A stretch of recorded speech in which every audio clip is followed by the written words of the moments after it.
وانفعنا بما علمتنا وعلمنا ما ينفعنا وزدنا علما وبارك لنا في علمنا وارزقنا الإخلاص في القول والعمل كاملا ونسألك اللهم علما نافعا لا ينسى وتوفيقا دائما وصحة ويقينا آمين يا رب العالمين. Alhamdulillah kaum muslimin rahimakumullah. Kembali kita lanjutkan pengkajian kitab As-Shaum karya Al-Imam At-Tirmidzi rahimahullah taala. Dan kita sudah sampai pada hadis yang ke-61. Setelah kemarin kita bahas bahwa pada hari Arafah disunnahkan melakukan puasa sunnah. Kecuali orang-orang yang wukuf di Arafah, maka disunahkan untuk tidak puasa sunnah, meskipun masih boleh puasa sunnah. Dasarnya apa? Nah, inilah yang akan kita baca pada pertemuan kali ini, hadis 61. Faqala al-muallif rahimahullahu ta'ala wa nafa'ana bihi wa bi ulumihi fid dharain amin. Wa 'an ibni Abi Najih 'an abihi radhiyallahu anhu qala su'ila, telah ditanya Ibnu Umar, Abdullah bin Umar, an shaumi yaumi Arafah, dari puasa hari Arafah, di Arafah, di Arafah. Artinya bagi orang-orang yang wukuf di Arafah. Faqala, maka Ibnu Umar mengatakan, hajjajtu, aku melakukan haji ma'an Nabi, bersama Nabi sallallahu alaihi wasallam. Falam yasumhu, maka beliau tidak puasa padanya. Wa ma'a Abi Bakrin, dan bersama juga Abu Bakar, falam yasumhu, maka beliau juga tidak puasa padanya. Wa ma'a Umar, dan bersama Sayyidina Umar, falam yasumhu, maka beliau tidak puasa padanya. Wa ma'a Uthman, dan bersama Sayyidina Uthman, falam yasumhu, lalu beliau tidak puasa padanya juga. Wa ana, dan saya, kata Ibnu Umar, la asumuh, saya juga tidak puasa padanya. Wala amru bih, dan saya tidak memerintahkan terhadapnya. Wala anha anhu, tapi saya juga tidak melarang darinya. Hadis ini menunjukkan bahwasanya Rasul sallallahu alaihi wasallam meskipun beliau menghasum puasa di hari Arafah, tapi praktek beliau ketika sedang wukuf di Arafah, beliau sendiri tidak melakukan puasa Arafah. Maka khusus bagi orang-orang yang wukuf di Arafah, amalan yang dituntut untuk dia bukan puasa, tapi amalan yang dituntut untuk dia adalah memperbanyak zikir kepada Allah Subhanahu wa taala dan memperbanyak ibadah pada saat wukuf tersebut. Kalau puasa akan menyebabkan lemah dari ibadah dan zikir, ini menyebabkan apa yang dia dituntut atas dia menjadi berkurang karena lemahnya tubuh dia dengan sebab puasa. Maka lebih bagus tidak puasa pada saat wukuf di Arafah. Tapi memang tidak ada larangan dari Nabi SAW, sehingga di sini Ibnu Umar mengatakan, wala anha anhu, saya tidak melarang orang puasa Arafah meskipun kondisinya wukuf di Arafah. Mungkin ada yang bertanya, bukankah dalam Bulughul Maram ada hadis yang melarang puasa pada saat wukuf di Arafah? Nah, maka saya jawab, hadis tersebut adalah hadis yang dhaif. Mari kita lihat hadisnya dalam kitab Bulughul Maram dari Abu Hurairah radhiyallahu anhu, bahwa Nabi sallallahu alaihi wasallam melarang an shaumi yaumi Arafah, dari puasa hari Arafah, di Arafah, artinya ketika wukuf di Arafah. Ini hadis diriwayatkan oleh Imam 5 selain Tirmidzi, disahihkan oleh Ibnu Khuzaimah dan Hakim, tetapi istankarahul Uqaili, dianggap mungkar oleh Imam Uqaili, yaitu dianggap dhaif oleh beliau. Ada yang mensahihkan, ada Ibnu Khuzaimah dan Hakim. Tapi Ibnu Khuzaimah dan Hakim ini dikenal oleh para ulama sebagai mutasahil, mempermudah dalam mensahihkan hadis.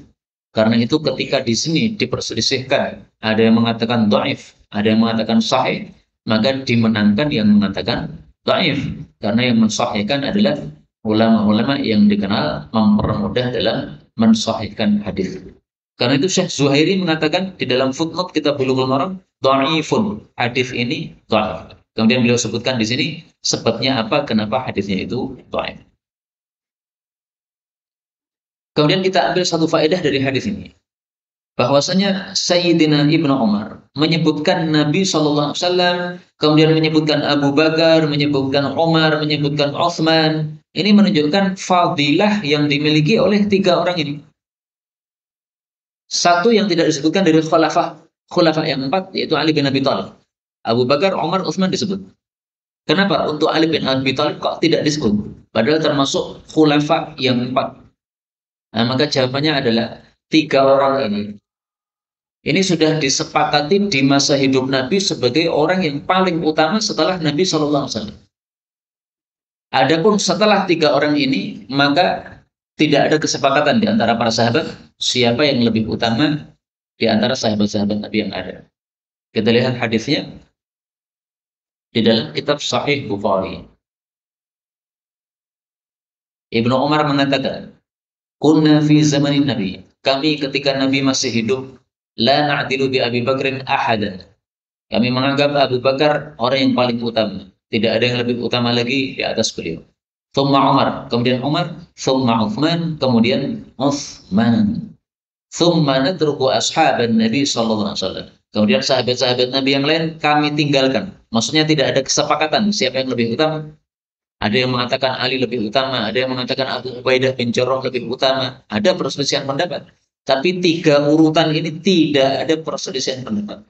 Karena itu tidak pantas kalau kita berselisih pendapat siapa orang lebih utama setelah Nabi. Tidak pantas berselisih pendapat.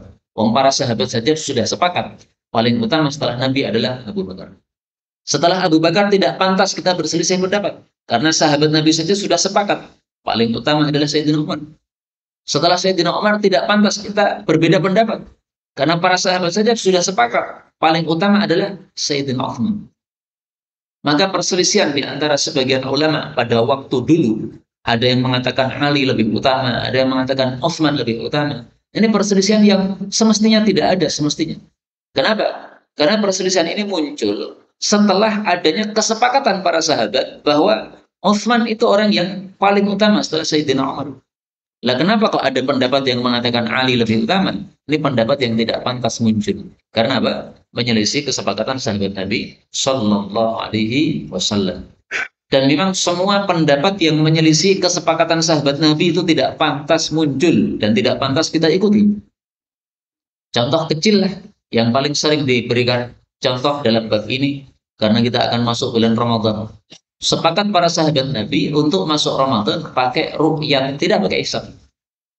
Muncul pendapat yang mengatakan hisab, itu sepantasnya tidak muncul pendapat itu. Kenapa? Pendapat itu muncul setelah adanya kesepakatan sahabat Nabi. Dan yang memunculkan satu orang ulama tabi'in, namanya Mutarrif bin Abdullah bin Shikhir.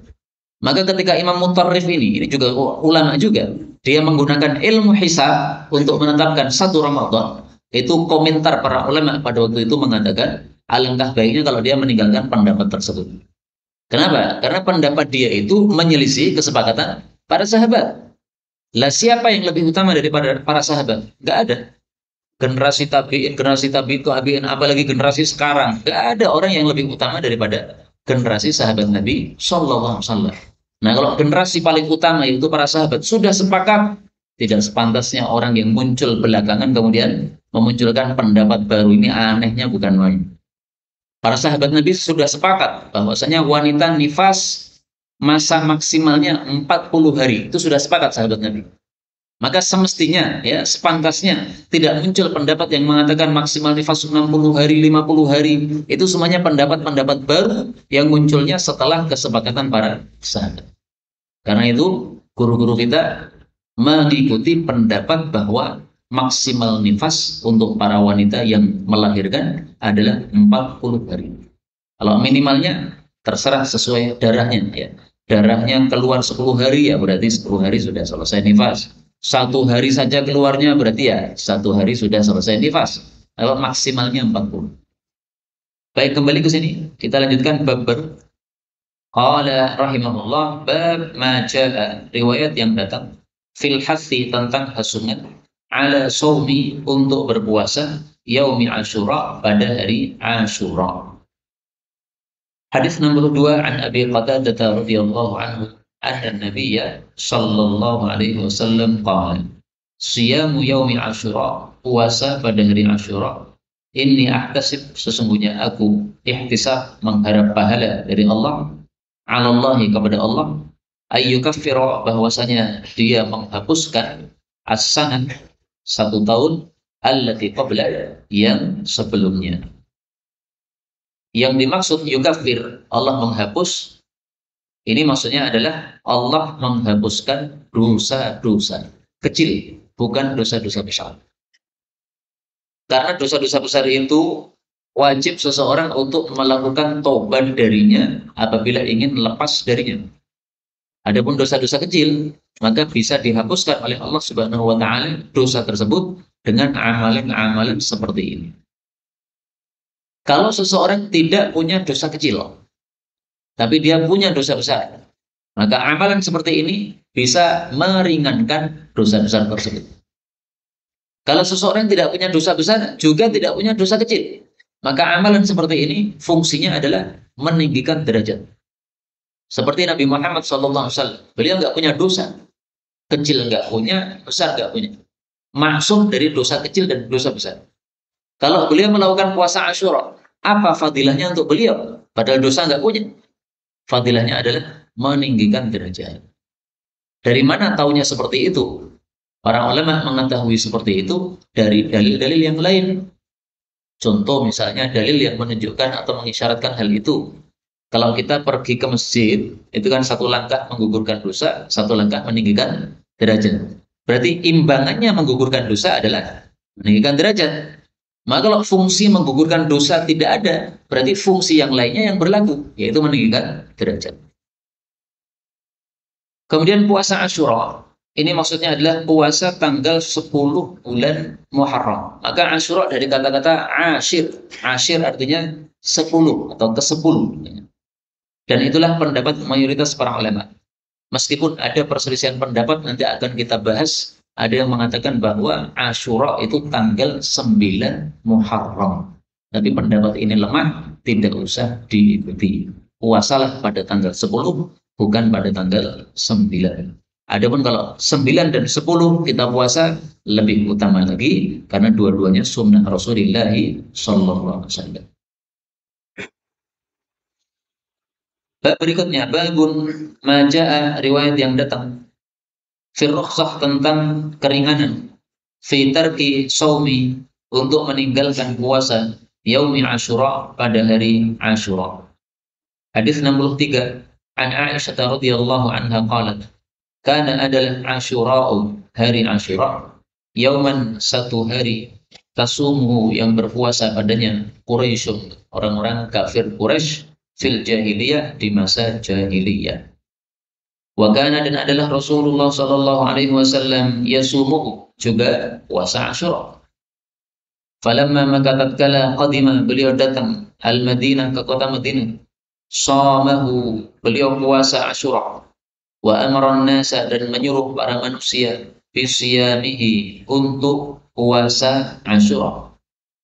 Falamma, maka tatkala ufturida, diwajibkan Ramadan, puasa Ramadan, karena Ramadan, adalah puasa Ramadan, huwal faridah, itulah yang wajib, yang fardu. Wa taraka, dan beliau meninggalkan Asyura, puasa Asyura. Faman syaa, maka siapapun yang mau, shamahu, silahkan berpuasa padanya. Wa man syaa, dan barang siapa yang mau, tarakahu, silahkan meninggalkan puasa Asyura. Hadis ini menunjukkan bahwa sebelum diwajibkan puasa Ramadan, puasa Asyura adalah puasa yang wajib. Dari mana taunya? Dari kata-kata wa amaran nasa bisiyamihi. Nabi memerintahkan para manusia untuk melakukan puasa Asyura. Nah, perintah ini menunjukkan wajib. Maka sebelum ada puasa Ramadan, umat Islam sudah puasa. Hanya puasanya bukan puasa Ramadan. Puasanya adalah puasa Asyura. Dan tambah satu lagi, puasa 3 hari setiap bulan menurut sebagian ulama.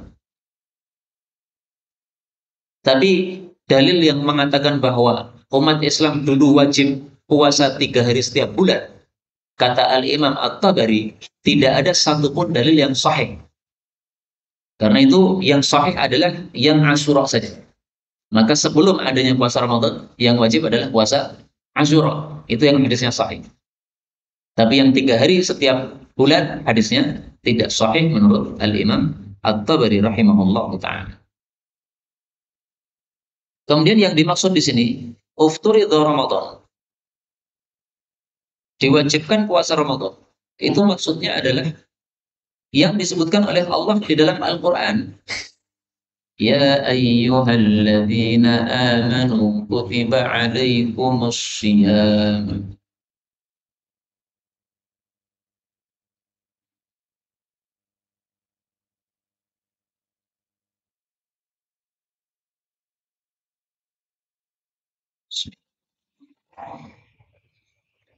Yaitu surat Al-Baqarah ayat 183.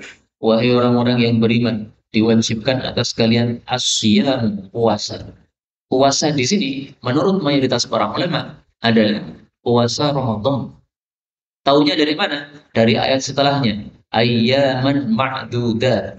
Beberapa hari yang bisa dihitung. Maksudnya 29 hari atau 30 hari di bulan Ramadan. Taunya dari mana? Dari ayat setelahnya. Karena Allah mengatakan syahru Ramadan. Ini tafsiran mayoritas para ulama. Jadi para ulama mengkaitkan ayat ini dengan ayat berikutnya. Asyam adalah puasa Ramadan. Buktinya apa? Ayyamam ma'dudat. Itu sebagai tafsirnya. Ayyamam ma'dudat adalah puasa Ramadan. Buktinya apa? Syahru Ramadan. Itu sebagai tafsirnya. Ini mayoritas para ulama. Nah, maka itulah yang dimaksud ufturidhu Ramadan, diwajibkan puasa Ramadan pada surat Al-Baqarah ayat 183. Dan ayat ini turunnya pada tahun 2 Hijriyah. Jadi Nabi hijrah ke Madinah itu masih belum puasa Ramadan, 1 tahun. Begitu sudah masuk 2 Hijriyah, baru diwajibkan puasa Ramadan. Faedah berikutnya, dari kata-kata taraka Asyura, Nabi meninggalkan puasa Asyura. Ini para ulama memahami maksudnya Nabi meninggalkan pengwajiban puasa Asyura. Bukan meninggalkan puasa Asyura, bukan. Beliau sampai akhir hayatnya masih suka puasa Asyura. Hanya saja di akhir hayat Nabi diberitahu, ya Rasulullah, kita ini umat Islam puasa Asyura. Yahudi itu juga puasa Asyura. Berarti kita mirip dengan mereka ini. Maka akhirnya Rasulullah mengatakan, baiklah, tahun depan kalau saya masih hidup, saya akan puasa tanggal 9. Maksudnya puasa tanggal 9 dan tanggal 10. Sehingga puasa Asyuranya 2 hari, supaya menyelisih orang-orang Yahudi. Tapi ternyata tahun berikutnya, Nabi sudah wafat, dan belum sempat 1 hari pun melakukan puasa tanggal 9. Karena itu para ulama katakan, puasa Asyura, kalau seandainya puasa 1 hari saja tanggal 10, boleh. Karena Nabi seumur hidup melakukan itu. Tapi seandainya kita melakukan puasa 2 hari, tanggal 9 sama tanggal 10, lebih afdal. Kenapa? Sudah diniatkan oleh Rasulullah SAW. Sayangnya beliau wafat sebelum melakukan niat tersebut. Tapi niatnya orang mukmin itu sudah dihitung oleh Allah Subhanahu wa Ta'ala. Karena itulah Imam Tirmidzi mengatakan di sini, wal amalu inda ahli ilm, pengamalan menurut para ulama ala hadits Aisyah, berdasarkan hadits Aisyah, wa huwa haditsun sahih, hadisnya sahih, la yarawna siyama yaumi Asyura wajiban. Mereka tidak melihat puasa Asyura wajib illa ad-raghiba fi siyami. Akan tetapi orang yang suka untuk berpuasa padanya, maka dipersilahkan. Lima dzukira fihi, karena apa yang disebutkan padanya minal fadli, berupa karunia, ya apa kelebihan, yaitu kelebihannya menghapuskan dosa selama 1 tahun tadi. Dan dari sini kita tahu bahwasanya hari-hari yang diistimewakan oleh Allah, maka amalan di dalamnya pun menjadi istimewa. Hari Asyura ini hari istimewa, dipilih oleh Allah sebagai hari istimewa. Pada hari Asyura Fir'aun ditenggelamkan. Pada hari Asyura Nabi Musa diselamatkan. Maka hari Asyura ini sepanjang sejarah dulu memang hari pilihan Allah Subhanahu wa Ta'ala. Karena itu wajar kalau puasa di hari Asyura, pahalanya itu fadilahnya pun juga besar. Maka ini kaidah umum. Apapun waktu yang istimewa, maka amalan padanya pahalanya juga istimewa. Ramadan ini bulan istimewa. Maka amalan di bulan Ramadan tidak sama dengan di bulan biasa. Amalan sunnah di bulan Ramadan derajatnya sama dengan amalan wajib di bulan-bulan yang lain. Ini sudah kita bahas pada fadilah amal, sedang usah kita perpanjang lagi. Kita lanjutkan babu maja, bab riwayat yang datang bahwasanya Asyura, puasa Asyura itu ayu yaumin huwa, hari apakah dia itu? Hadis 64, wa anil Hakam bin al-A'raji qala intahaitu, saya sampai ila Ibnu Abbas, kepada Ibnu Abbas, wa huwa, sementara beliau mutawassidun, berbantal ridaahu, dengan selendangnya, fi Zamzam, di dekat air Zamzam. Fakultu, maka aku berkata, akhbirni, kabarilah saya, an yaumi Asyura, tentang hari Asyura. Ayu yaumin, hari apakah? Asumuhu, aku berpuasa padanya. Qala, Ibnu Abbas mengatakan, idza, apabila ra'aita, engkau melihat hilalal Muharram, hilalnya bulan Muharram, tanggal satunya bulan Muharram. Fa'dud, maka hitunglah. Tsumma, kemudian asbih, berpagi-pagilah, minat tasi', pada hari yang ke-9, shaiman, dalam keadaan puasa. Qala, dia mengatakan, fakultu, maka aku bertanya, ahakadha, apakah seperti itu? Karena adalah yasumuhu, berpuasa padanya, Muhammadun sallallahu alaihi wasallam. Qala, Ibnu Abbas mengatakan, na'am, ya. Hadis ini merupakan dalil bagi mereka yang berpendapat bahwa hari Asyura adalah tanggal 9 Muharram. Makanya para ulama berselisih pendapat, Asyura itu sebenarnya tanggal 9 atau tanggal 10? Mayoritas berpendapat tanggal 10. Ada yang mengatakan tanggal 9. Pendapat ini lemah. Lemahnya kenapa? Pertama, karena Asyura dari kata-kata asyir. Asyir artinya 10. Kalau 9 itu tasik, maka tanggal 9 disebut Tasu'a, bukan Asyura. Yang kedua, hadis ini yang menunjukkan bahwasanya Ibnu Abbas berpendapat tanggal 9 itulah puasa Asyura. Itu sebenarnya tidak tegas Ibnu Abbas mengatakan begitu. Ini bisa dipahami bahwasanya maksudnya Ibnu Abbas, kalau kamu sudah masuk tanggal 1 Muharram, kamu hitung. Nanti kalau sudah tanggal 9, kamu puasa. Setelah itu tanggal 10, kamu juga puasa. Bisa dipahami seperti itu. Jadi bukan berarti maksudnya Ibnu Abbas puasa tanggal 9 tok, itulah Asyura. Bukan, itu salah paham itu. Yang dimaksud oleh Ibnu Abbas, puasalah mulai tanggal 9, tidak hanya tanggal 10 saja. Itulah tafsiran yang lebih benar untuk perkataan Ibnu Abbas dalam hadis nomor 64 ini. Taunya dari mana? Taunya dari riwayat-riwayat berikutnya. Maka kita lanjutkan riwayat berikutnya. Hadis yang ke-65. Wa 'an Ibnu Abbas radhiyallahu anhuma qala, amara, telah menyuruh Rasulullah sallallahu alaihi wasallam bi shaumi yaumi Asyura, untuk puasa Asyura, yauma asyirin. Ini mestinya yauma, ya. Bukan yaum, tapi apa? Yauma, pada hari asyirin, yang ke-10. Nah, inilah dalil bahwasanya yang dimaksud oleh Ibnu Abbas puasa Asyura itu bukan hanya puasa tanggal 9, tapi maksudnya tanggal 9 plus tanggal 10. Karena dua riwayat ini sama-sama sahih. Riwayat yang sebelumnya yang mengatakan tanggal 9 sahih. Riwayat yang kedua yang mengatakan tanggal 10 juga sahih. Sumbernya sama, Ibnu Abbas. Berarti maksudnya Ibnu Abbas itu puasa Asyura tanggal 9 sama tanggal 10. Karena itu ringkasnya gini. Puasa Asyura, kalau kita mau paling utama, puasalah 2 hari. Tanggal 9 sama tanggal 10. Kalau kita tidak mampu puasa 2 hari, tanggal 9, tanggal 10, maka antum bisa puasa tanggal 10 dan tanggal 11. Kalau tanggal 10 dan tanggal 11 juga tidak bisa, nah silakan puasa tanggal 10 saja. Itu sudah boleh, tidak masalah, sesuai sunnah. Tidak dianggap sebagai menyerupai orang-orang kafir. Meskipun serupa, tetapi tidak sama. Kita melakukan puasa Asyura tanggal 10 saja, niatnya bukan supaya sama dengan orang kafir, tidak. Kita niatnya untuk mengikuti sunnah Nabi Muhammad SAW. Adapun ternyata sunnah Nabi Muhammad ini sesuai dengan perbuatan Yahudi, yaitu urusan lain, bukan kehendak kita. Sama dengan jenggot. Jenggot dipanjangkan, itu sunnah Nabi. Kita disuruh pelihara jenggot, biarkan jenggotmu panjang. Jangan dikepras-kepras, jangan dikerik-kerik. Nah, ternyata kita lihat orang-orang Yahudi yang suka ibadah manggut-manggut itu jenggotnya juga panjang-panjang itu. Nah, itu urusan lain, bukan urusan kita. Kita mengikuti sunnah Nabi, ternyata sama dengan orang-orang Yahudi, niatan kita sama sekali tidak untuk menyerupai mereka. Maka jangan gara-gara orang-orang Yahudi puasa Asyura kemudian kita tinggalkan puasa Asyura. Enggak begitu. Jangan gara-gara Yahudi jenggotnya panjang-panjang, maka kita kemudian cukur jenggot. Tidak begitu. Ya. Tidak ada urusannya dengan kita.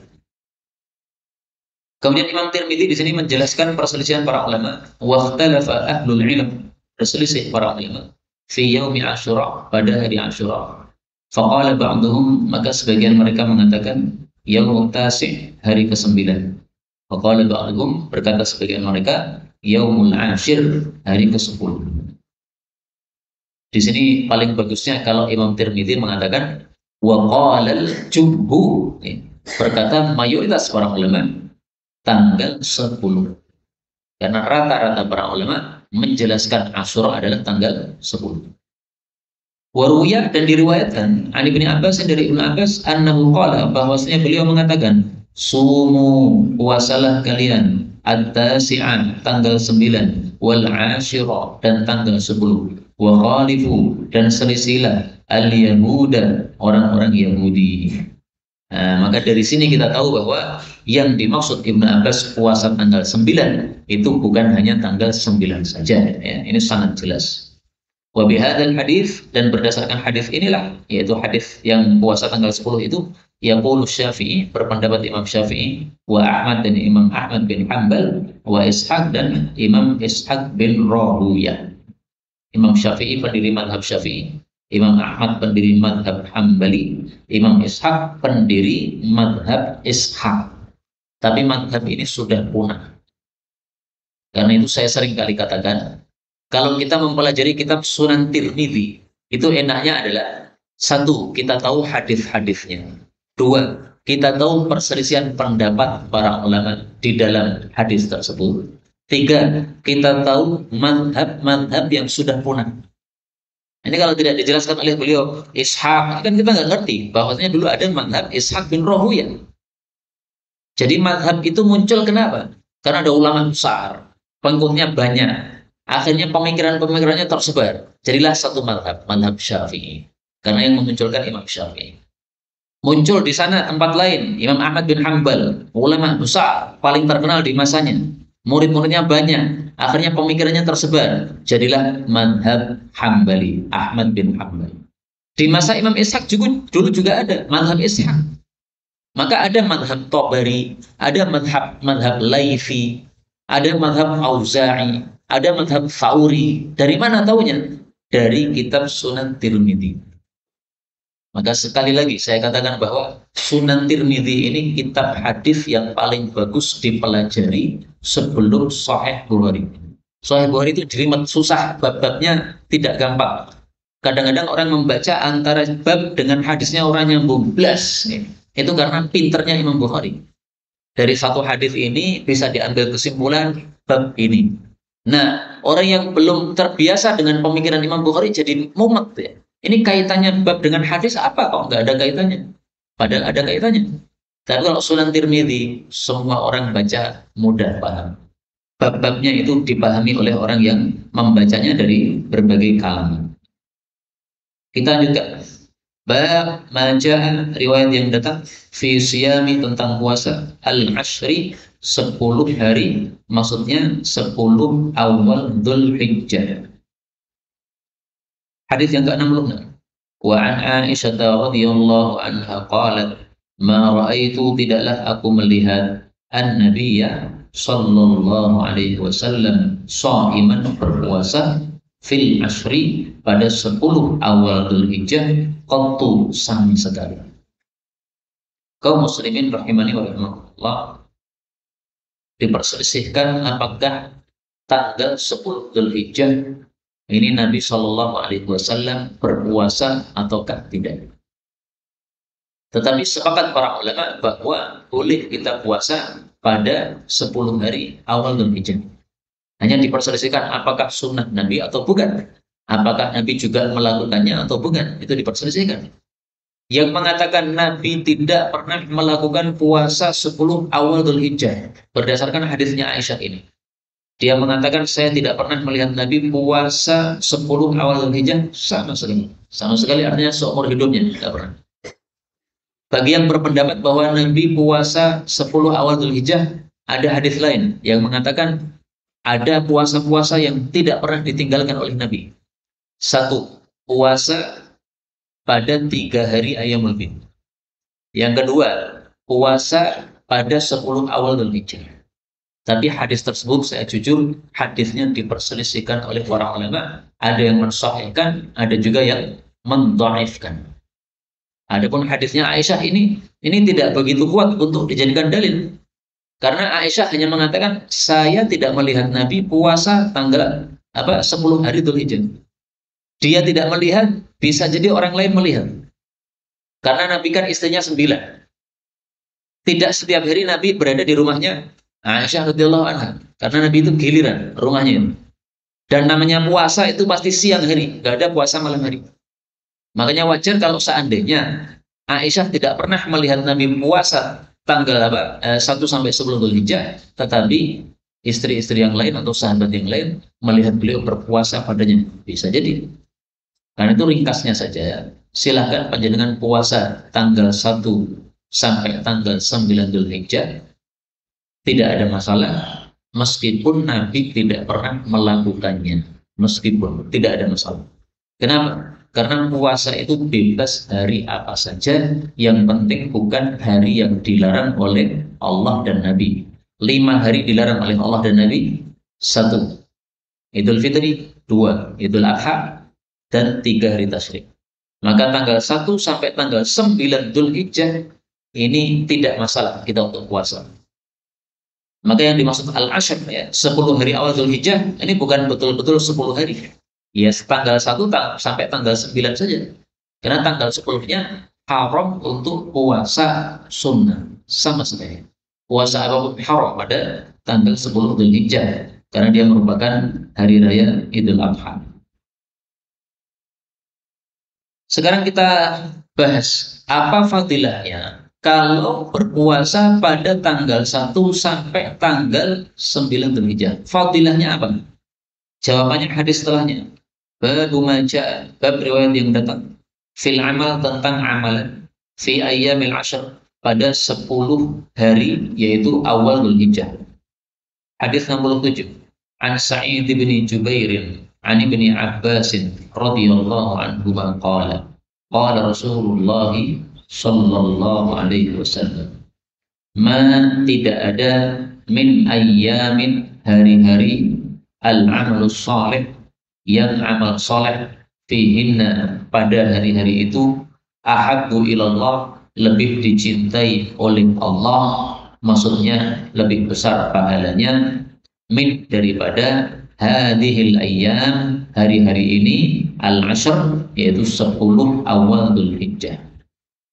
Faqalu maka mereka mengatakan ya Rasulullah wahai Rasulullah walal jihad tidak pula dibandingkan dengan jihad fi sabilillah. Faqala Rasulullah sallallahu alaihi wasallam walal jihad fi sabilillah tidak pula dibandingkan dengan jihad fi sabilillah. Tetap lebih utama amalan di 10 awal Dzulhijjah. Illa kecuali rajulun seseorang kharaja yang dia keluar. Maksudnya jihad, keluar perang. Binafsihi dengan nyawanya, wa malihi dan dengan hartanya. Falam yarji lalu tidak kembali min dalika dari hal itu yaitu nyawa dan harta bisyai'in dengan sesuatu ataupun juga alias dia mati syahid. Nah inilah fadilah puasa pada tanggal 1 sampai tanggal 9 Dzulhijjah. Fadilahnya apa? Bahwasanya puasa Anda pada tanggal tersebut adalah puasa yang paling besar pahalanya di hadapan Allah Subhanahu wa taala, bahkan pahalanya lebih besar daripada jihad fi sabilillah. Lah terus kalau orang tidak puasa gimana? nggak ada masalah. Karena puasa tersebut hanya sunnah. Apalagi di sini Nabi mengatakan al-amalus saleh. Apapun amal soleh, tidak harus puasa. Baca Quran tanggal 1 sampai tanggal 10 Dzulhijjah sama pahalanya melebihi jihad fisabilillah. Sedekah pada tanggal 1 sampai tanggal 10 Dzulhijjah sama pahalanya lebih besar daripada jihad fisabilillah. Tidak hanya puasa. Puasa termasuk dalam amal soleh, tapi amal soleh tidak harus dengan puasa. Maka yang ahli puasa silahkan puasa tanggal 1 sampai 9 Dzulhijjah, pahalanya sangat besar. Yang tidak ahli puasa silahkan memperbanyak amal-amal soleh yang lain selain puasa, karena amal soleh tidak terbatas hanya puasa. Yang penting tanggal 1 sampai tanggal 10 Dzulhijjah itu jangan dianggap hari biasa sehingga kita beramalnya juga biasa. Tidak sepantasnya. Sepantasnya tanggal 10 hari ini kita dahsyatkan dalam beramal. Tilawah Qur'annya ditambah. Kalau biasanya satu hari 1 juz, ya tanggal 1 sampai 10 Dzulhijjah ini jangan 1 juz saja, 2 juz minimalnya. Kalau bisa 5 juz lebih bagus lagi. Yang biasanya 2 halaman atau 2 lembar, maka pada tanggal 1 sampai 10 Dzulhijjah ini tambah lagi menjadi 1 juz. Dan ini akan kita lewati nanti, ya. Karena sekarang kita masuk Sya'ban, nah, kemudian Ramadan, Syawal, Dzulqa'dah, Dzulhijjah. Nah, maka sebelum nanti masuk Dzulhijjah, ini harus kita persiapkan. Kita niatkan mulai hari ini. Niatnya apa? Nanti kalau masuk Ramadan, saya akan puasa Ramadan full, saya akan tarawih Ramadan full, saya akan khatamkan pada bulan Ramadan, saya akan tadarusan Ramadan full. Niat semuanya diniatkan. Dan juga diniatkan sebelum kita masuk 10 awal Dzulhijjah ini, kita sudah niatkan hari ini. Nanti kalau saya masuk 10 awal Dzulhijjah, saya akan tambah amal. Tambah sedekahnya, tambah tahajudnya, tambah zikirnya, tambah baca Qur'annya. Diniatkan sekarang. Karena kalau kita niatkan sekarang, maka nanti tanggal 1 sampai 10 Dzulhijjah ternyata kita sudah tidak ada lagi di dunia ini, kita sudah dapat pahala dari Allah Subhanahu wa taala dengan sebab niat tersebut.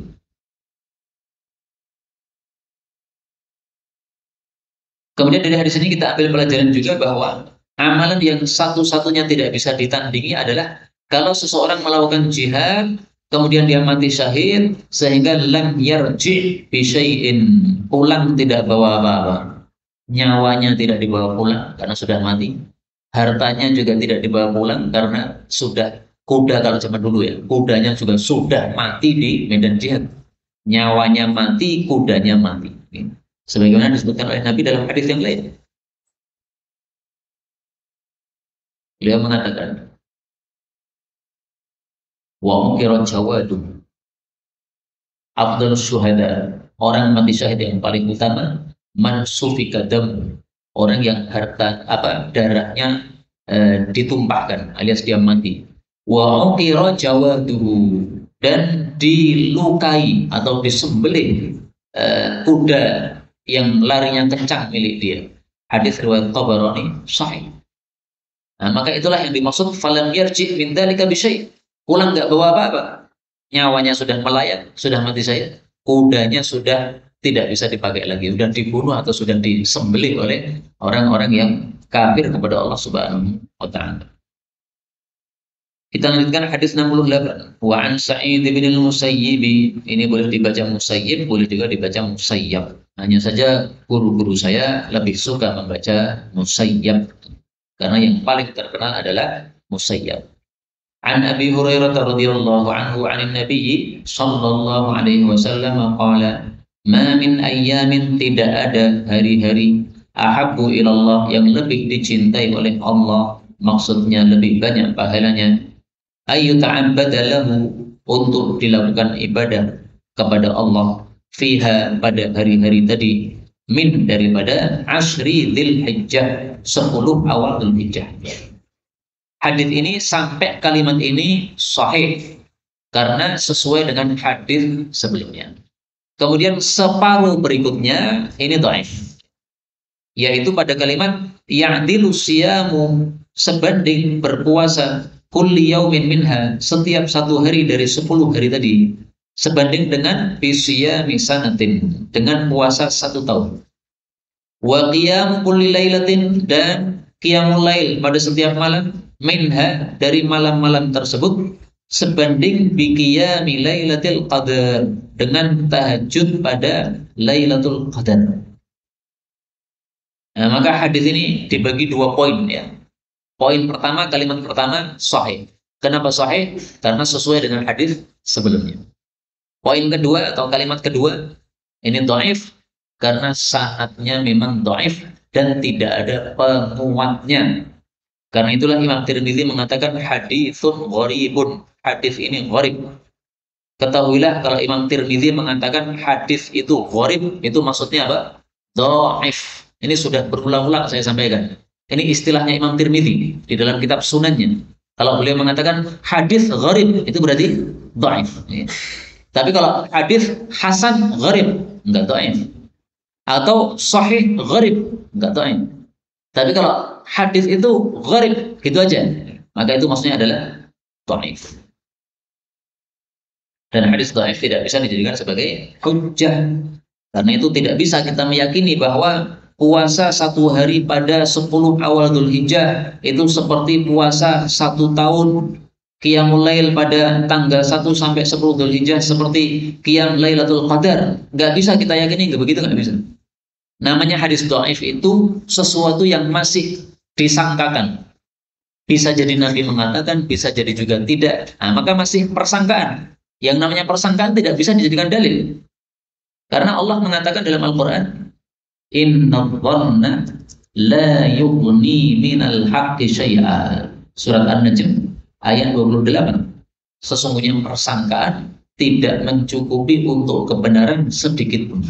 Nah, maka ini tidak bisa diyakini. Ya, isi hadis ini tidak bisa diyakini karena hadisnya dhaif. Berikutnya bab majaa, bab riwayat yang datang fi siyami, tentang puasa sittati ayyamin, 6 hari, min syawalin, dari bulan Syawal. Hadis 69. An Abi Ayyub radhiyallahu anhu qala qala an-nabiy sallallahu alaihi wasallam, man shama, siapapun puasa Ramadan, bulan Ramadan, thumma, kemudian atba'ahu, mengiringinya, sittah, dengan 6, min syawalin, dari bulan Syawal, fadzalika, maka itulah siyamud dahri, puasa setahun penuh. Hadis ini sahih, menunjukkan fadilah puasa 6 hari di bulan Syawal. Fadilahnya apa? Kalau seseorang puasa Ramadan, maka seolah-olah dia puasa 10 bulan. Kalau seseorang puasa 6 hari di bulan Syawal, maka seolah-olah dia puasa 60 hari alias 2 bulan. Maka orang yang puasa Ramadan kemudian tambah 6 hari di bulan Syawal, berarti seolah-olah puasa setahun penuh. Kok bisa begitu? Karena dalam Islam satu amalan dilipat gandakan minimal menjadi 10. Berarti puasa 1 bulan seperti puasa 10 bulan. Puasa 6 hari seperti 60 hari. Dalilnya dalam Al-Quran. Allah Subhanahu wa taala mengatakan, "Man jaa'a bil hasanah falahu ashrun amsaluha." Surat Al-An'am ayat 160. Barang siapa yang datang membawa kebaikan, dia mendapatkan 10 semisalnya. Ini boleh dibaca ashru amsalha atau ashrun amsalha. Dua-duanya qiraah yang mutawatirah. Kemudian para ulama berselisih pendapat, apa hukum dari puasa sunnah 6 hari di bulan Syawal? Menurut mayoritas para ulama, hukumnya adalah sunnah, jadi tidak wajib. Maka tidak puasa 6 hari di bulan Syawal pun tidak masalah, tidak tercela sama sekali. Tapi kalau kita melakukannya, maka itu sangat terpuji. Ini pendapat mayoritas. Pendapat sebagian kecil ulama mengatakan, puasa 6 hari di bulan Syawal adalah makruh. Kenapa makruh? Supaya tidak memunculkan salah paham. Nanti orang-orang yang bodoh yang nggak pernah ngaji mengira bahwasanya puasa Ramadan itu adalah 36 hari. Gara-gara apa? Gara-gara orang yang ngaji-ngaji itu, yang suka datang ke masjid untuk ngaji kitab Sunan Tirmidzi, kitab Sahih Bukhari dan sebagainya, mereka biasanya kalau puasa 1 bulan Ramadan tambah 6. Oh, berarti puasa Ramadan itu 36 hari. Nah, supaya tidak muncul persangkaan yang salah begitu, maka pendapat yang kedua ini mengatakan hukumnya apa? Makruh. Tapi pendapat yang kedua ini sangat-sangat lemah. Kenapa? Karena kalau semua amalan digitukan, nanti semua amal sunnah hilang nanti. Sholat duhur 4 rakaat. Setelah duhur disunahkan berapa? 2 rakaat. Nah, kalau dikatakan bahwasanya jangan sholat duhur, jangan sholat 2 rakaat setelah duhur, nanti akan menimbulkan salah paham orang-orang yang nggak pernah ngaji, dikira sholat duhur itu 6 rakaat. Nah, kalau begitu rusak semua amal nanti. Akan hilang apa? Amalan-amalan sunnah yang ada. Karena itu yang benar adalah puasa 6 hari di bulan Syawal tetap sunnah, meskipun bisa saja orang jadi salah paham, itu salah mereka sendiri yang salah paham, bukan salah kita yang melakukan puasa 6 hari di bulan Syawal. Kemudian kata-kata Syawalin, bulan Syawal, ini menurut mazhab Maliki ini tidak mengikat. Artinya puasa 6 hari tidak harus di bulan Syawal. Bulan apapun boleh.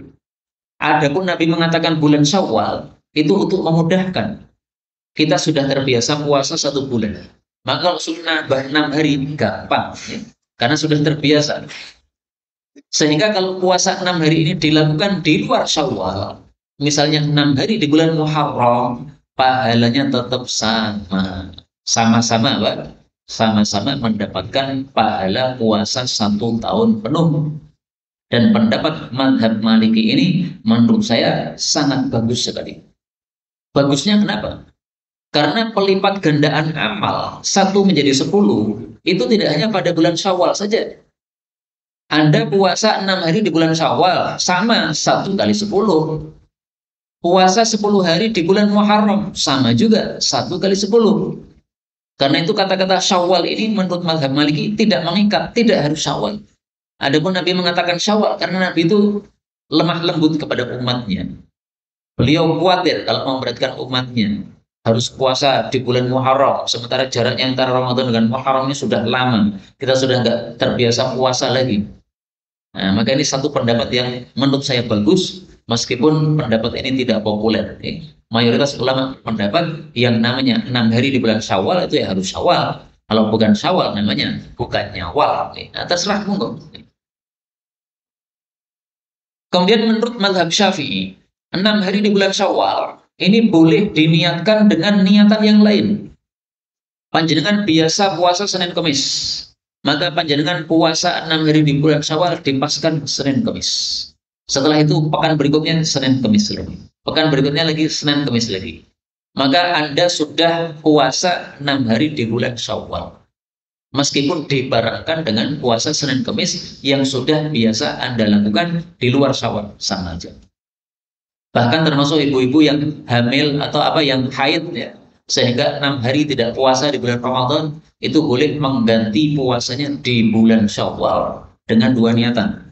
Niatan inti adalah untuk mengganti utang puasa, niatan tambahnya untuk puasa 6 hari di bulan Syawal. Itu dalam mazhab Syafi'i sah seperti itu. Nah, maka ini solusi bagi ibu-ibu, ibu-ibu yang bukan ahli puasa, yang lemas kalau puasa, maka bisa pakai mazhab Syafi'i. Utang 6 hari di bulan Ramadan, udah nanti qadhanya di bulan Syawal saja, niatnya double. Tapi niat yang double ini harus diutamakan niat untuk mengganti puasa. Adapun niatan Syawal itu hanya tambah saja. Karena itulah di sini Imam Tirmidzi menjelaskan bagaimana perselisihan pendapat ulama tentang hukum puasa di bulan Syawal ini. Beliau mengatakan, wa qad istahabba qaumun, telah menganggap mustahab, menganggap sunnah suatu kaum, siyam sittati ayyamin, puasa 6 hari min Syawal, dari bulan Syawal, bihadzal hadis, dengan berdasarkan hadis ini. Qala Ibnu Mubarak, berkata Imam Ibnu Mubarak, huwa hasan, itu adalah puasa yang baik. Huwa mithlu siyami thalathati ayyam, itu seperti puasa 3 hari min kulli syahrin, setiap bulan.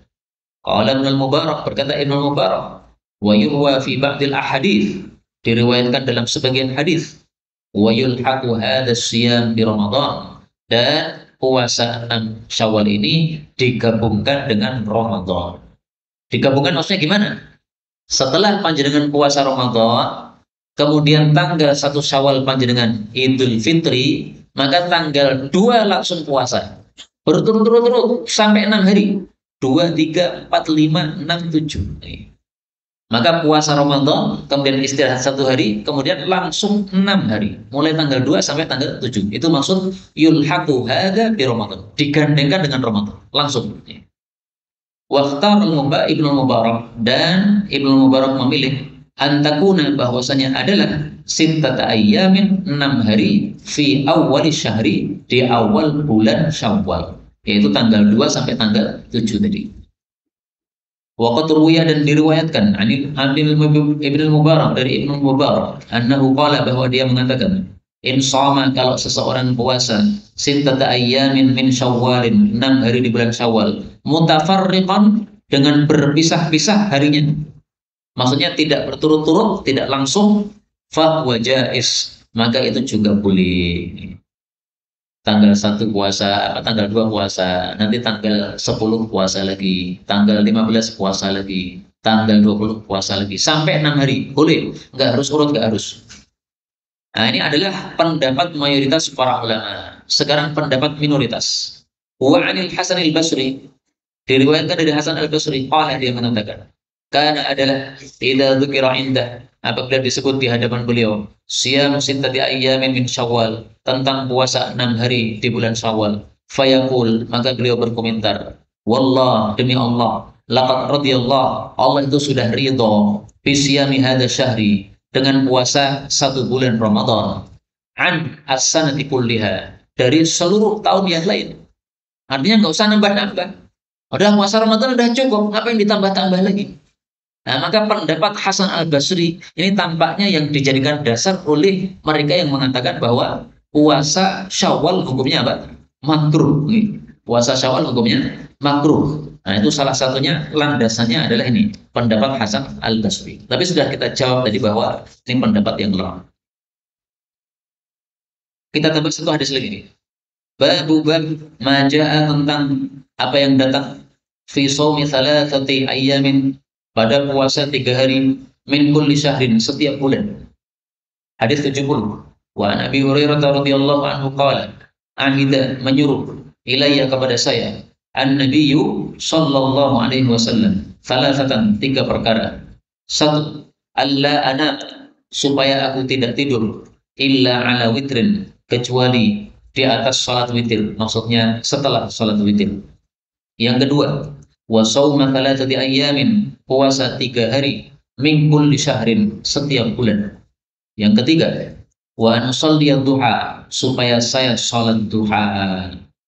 Hadis ini menunjukkan disunahkannya salat witir sebelum tidur bagi orang-orang yang khawatir tidak bisa bangun. Abu Hurairah termasuk mereka. Kenapa? Abu Hurairah ini sibuk terus mengulang-ulang hadis Nabi SAW. Jadi malam hari orang-orang sudah pada tidur, dia sibuk mengulang-ulang hadis Nabi. Dia khawatir hadis Nabi ini hilang dari ingatan dia, maka dia sibuk thalabul ilm, sibuk mengulang hadis. Maka karena Nabi mengetahui kesibukan Abu Hurairah seperti itu, dikasih pesan oleh Nabi, kamu kalau sudah mau tidur, salat witir dulu.